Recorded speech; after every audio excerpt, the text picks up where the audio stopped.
Hello everyone, ನಾನಿವಾಗ chicken sambar ಮಾಡೋದನ್ನ ಹೇಳ್ತಾ ಇದ್ದೀನಿ. ಚಿಕನ್ ಸಾಂಬಾರು ಜೊತೆ ಮುದ್ದೆ ತಿಂದರೆ ಅದ್ರ ಟೇಸ್ಟೇ ಬೇರೆ. ಇನ್ನು ಯಾರು ನಮ್ಮ ಚಾನಲ್ಗೆ ಸಬ್ಸ್ಕ್ರೈಬ್ ಆಗಿಲ್ವೋ ಸಬ್ಸ್ಕ್ರೈಬ್ ಆಗಿ. ಇಲ್ಲಿ ನಾವು 2.5 kg ಚಿಕನ್ನ ಬಳಸಿದ್ದೀವಿ. ಇವಾಗ ನಾವು ಖಾರ ರುಬ್ಕೊಳ್ಳೋದಕ್ಕೆ ಒಂದು 7 ಈರುಳ್ಳಿ, 7 ಬೆಳ್ಳುಳ್ಳಿ, ಒಂದು 4 ಮೆಣಸಿನ್ಕಾಯಿ, ಶುಂಠಿ ಮತ್ತು ಒಂದು ಟೊಮೊಟೊ, ಒಂದು ಕಂತೆ ಸಾಂಬಾರು ಸೊಪ್ಪು ಮತ್ತು ಅರ್ಧ ಹೋಳು ಕಾಯಿನ ತೊಗೊಂಡಿದ್ದೀವಿ. ಇವಾಗ ನೀವು ಕಾಯಿನ ನೀಟಾಗಿ ತುರ್ಕೊಳ್ಳಿ. ಈರುಳ್ಳಿ ಸಿಪ್ಪೆ ಎಲ್ಲನೂ ನೀಟಾಗಿ ಬಿಡಿಸ್ಕೊಂಡಾದ್ಮೇಲೆ ನಾವು ಈರುಳ್ಳಿ ತೊಗೊಂಡಿರ್ತೀವಲ್ಲ ಅದನ್ನು ದಪ್ಪಕ್ಕೆ ಹಚ್ಕೊಳ್ಳಿ. ಏನು ಸಣ್ಣಕ್ಕೆ ಹಚ್ಕೊಳ್ಳೋ ಅವಶ್ಯಕತೆ ಇಲ್ಲ, ಏನಕ್ಕಂದರೆ ಮಿಕ್ಸಿಗೆ ಹಾಕೋದ್ರಿಂದ ದಪ್ಪಕ್ಕಿದ್ರೂ ನಡೆಯುತ್ತೆ.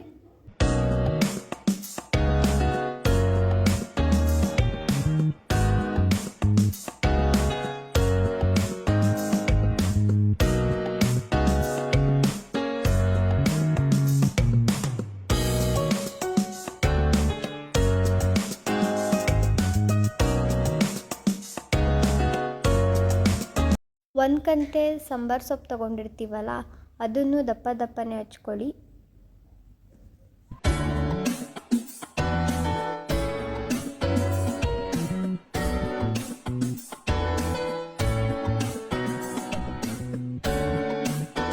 ಇವಾಗ ಮತ್ತೆ ಶುಂಠಿನೂ ಅಷ್ಟೇ ಅದೇ ಥರ ದಪ್ಪನೇ ಹಚ್ಕೊಳ್ಳಿ.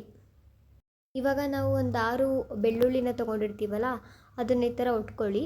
ಈ ಥರ ಒಟ್ಕೊಂಡ್ರೆ ಬೇಗ ಬೆಳ್ಳುಳ್ಳಿ ಬಿಡಿಸುತ್ತೆ ಅಂತ ಹೇಳಿ ಒಟ್ಕೊಳ್ಳೋದು. ನೋಡಿ, ಈ ಥರ ಬಿಡಿಸ್ಕೊಳ್ಳುತ್ತೆ. ನಾನು ಇಲ್ಲಿ ದಪ್ಪಗಿರೋ ಬೆಳ್ಳುಳ್ಳಿನ ಹಾಕ್ತಿದ್ದೀನಿ. ನೀವೇನಾದರೂ ಸಣ್ಣಕ್ಕಿರೋ ಬೆಳ್ಳುಳ್ಳಿನ ಏನಾದರೂ ಯೂಸ್ ಮಾಡಿಕೊಂಡ್ರೆ ನೀವು ಜಾಸ್ತಿನೇ ಹಾಕ್ಕೊಳ್ಳಿ. ಬೆಳ್ಳುಳ್ಳಿನ ಜಾಸ್ತಿ ಹಾಕಿದಷ್ಟು ಚಿಕನ್ ಏನಿರುತ್ತೋ ಅದು ತುಂಬ ಟೇಸ್ಟಿಯಾಗಿರುತ್ತೆ. ನಾನು ಇವಾಗ ಒಂದೇ ಒಂದು ಟೊಮೊಟೊನ ಕುಯ್ಕೋತಾ ಇದ್ದೀನಿ. ಅದನ್ನು ಅಷ್ಟೇ ದಪ್ಪಕ್ಕೆ ಹಚ್ಕೊಳ್ಳಿ. ಟೊಮೊಟೊನ ನಿಮಗೆ ಹಾಕಬೇಕು ಅಂತಂದರೆ ಹಾಕ್ಕೊಳ್ಳಿ, ಇಲ್ಲದೇ ಇದ್ದರೂ ಚೆನ್ನಾಗಿರುತ್ತೆ. ಈಗಾಗಲೇ ನಾವು ಹಚ್ಚಿಟ್ಕೊಂಡಿರ್ತೀವಲ್ಲ ಅದಕ್ಕೆ 1 ಟೇಬಲ್ ಸ್ಪೂನಷ್ಟು ಚಕ್ಕೆ ಪುಡಿನ ಹಾಕ್ಕೊಳ್ಳಿ. ನಿಮ್ಮನೆ ಚಕ್ಕೆ ಪುಡಿ ಇಲ್ಲದೇ ಇದ್ದರೆ ನೀವು ಚಕ್ಕೆನೇ ಹಾಕ್ಕೊಬೋದು ಪುಡಿ ಮಾಡ್ಕೊಂಡು. ಇವಾಗ ಒಂದು ಸ್ವಲ್ಪ ಮೆಣಸು ಪುಡಿನ ಹಾಕ್ಕೊಳ್ಳಿ.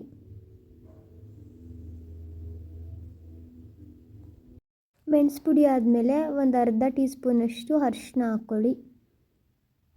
ಕಟ್ ಮಾಡ್ಕೊಂಡಿರೋದೆಲ್ಲನೂ ಮಿಕ್ಸಿ ಜಾರ್ಗೆ ಹಾಕ್ಕೊಳ್ಳಿ.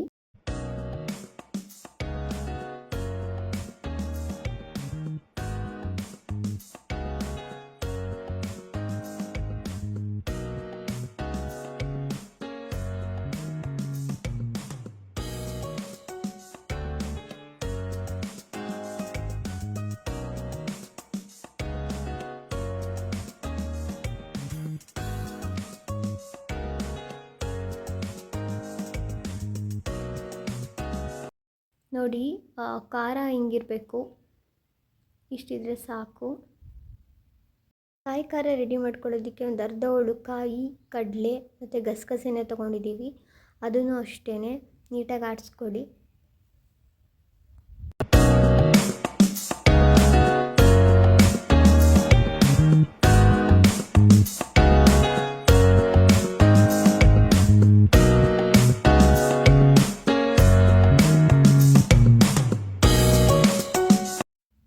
ಇವಾಗ ಈ ಖಾರನೂ ಅಷ್ಟೇ ಈ ಥರ ಸಣ್ಣಗಾಗಿರಬೇಕು.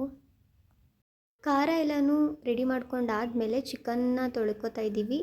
ನಾವು ಇಲ್ಲಿ 2.5 kg ಚಿಕನ್ನ ಬಳಸ್ಕೊತಾ ಇರೋದು. ಚಿಕನ್ನ ನೀಟಾಗಿ ತೊಳಿಬೇಕು, ತೊಳೆದೇ ಇದ್ದರೆ ಅದು ಹಸಿ ಸ್ಮೆಲ್ ಥರ ಬಂದ್ಬಿಡುತ್ತೆ. ನೀಟಾಗಿ ತೊಳ್ಕೊಳ್ಳಿ. ನೋಡಿ, ಅಲ್ಲಿ ನೀರು ಬರ್ತಿದೆಯಲ್ಲ ಆ ಥರ ಬರಬಾರ್ದು, ಆ ಕಲರ್ದು. ಅಲ್ಲಿ ತನಕ ನೀಟಾಗಿ ತೊಳಿರಿ. ನಾವು ಇಲ್ಲಿ ಕುಕ್ಕರ್ನ ಬಳಸ್ತಿದ್ದೀವಿ. ಕುಕ್ಕರ್ಗೆ ಒಂದಿಷ್ಟು ಎಣ್ಣೆ ಬಿಡಬೇಕು. ಎಣ್ಣೆ ಬಿಟ್ಟಾದಮೇಲೆ ಅದಕ್ಕೆ ಒಂದು ಈರುಳ್ಳಿನ ಎಣ್ಣೆ ಒಳಗಡೆ ಹಾಕಿ ಫ್ರೈ ಮಾಡಿ. ಅದು ಹಸಿ ಸ್ಮೆಲ್ ಹೋಗೋ ತನಕ ನಾವು ಈರುಳ್ಳಿನ ಬೇಯಿಸ್ತಾನೆ ಇರಬೇಕು.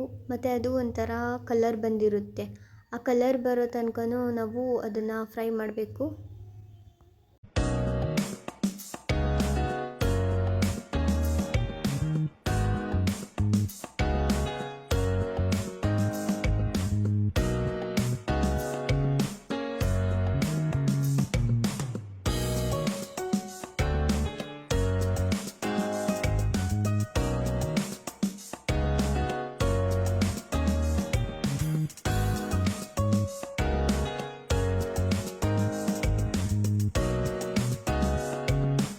ನಾವು ಆಗಲೇ ಖಾರ ರುಬ್ಕೊಂಡಿದ್ವಲ್ಲ ಅದನ್ನು ಇದರೊಳಗಡೆ ಹಾಕಿ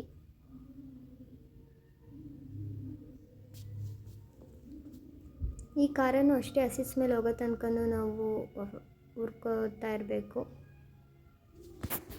ಅದು ಹಸಿ ಸ್ಮೆಲ್ ಹೋಗುತ್ತೆ ಮತ್ತು ಎಣ್ಣೆ ಬಿಟ್ಕೊಳ್ಳುತ್ತೆ ನೋಡಿ. ಈ ಥರ ಎಣ್ಣೆ ಬಿಟ್ಕೊಳ್ಳೋ ತನಕನೂ ನಾವು ಹಂಗೆ ಬಿಟ್ಟಿರಬೇಕು. ಇವಾಗ ಚಿಕನ್ ತೊಳ್ಕೊಂಡಿದ್ದೀವಲ್ಲ ಆ ಚಿಕನ್ನ ಇದರೊಳಗಡೆ ಹಾಕಿ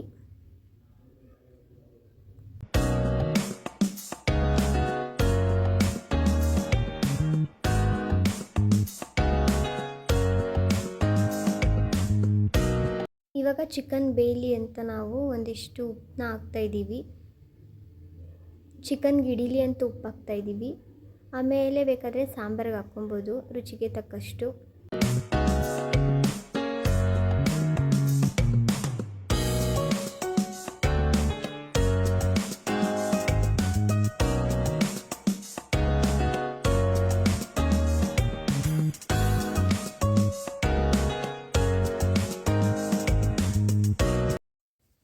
ಚಿಕನ್ನ ನೀವು ತಿರ್ಕೋತಾನೆ ಇರಬೇಕು, ಇಲ್ಲ ಅದು ಅಂಡಿಡ್ದಂಗೆ ಆಗಿಬಿಡುತ್ತೆ. ಈ ಥರ ಎಣ್ಣೆ ಬಿಟ್ಕೊಂಡಾದಮೇಲೆ ಖಾರ ಹುಯ್ಬೇಕು.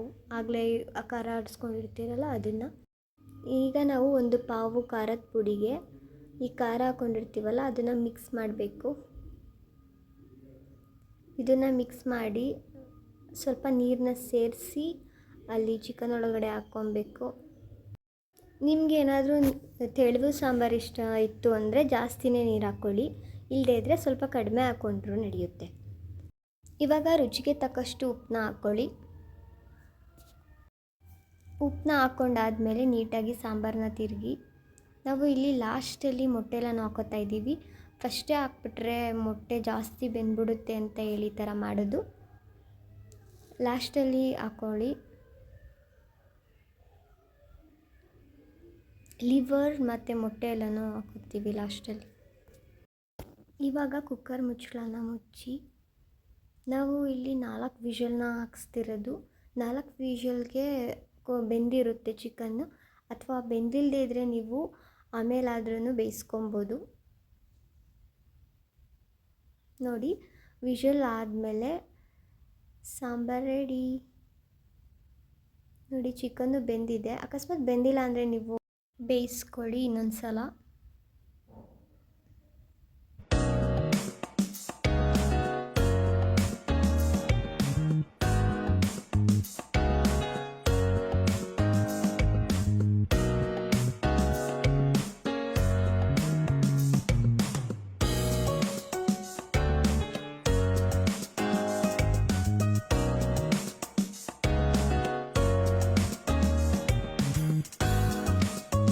ನಿಂಬೆಹಣ್ಣ ಸಾಂಬಾರೊಳಗಡೆ ಹಿಂಡ್ಕೊಂಡು ಮುದ್ದೆನ ತಿಂತಾಯಿದ್ರೆ ಸಖತ್ತಾಗಿರುತ್ತೆ. ಟ್ರೈ ಮಾಡಿ ನೋಡಿ.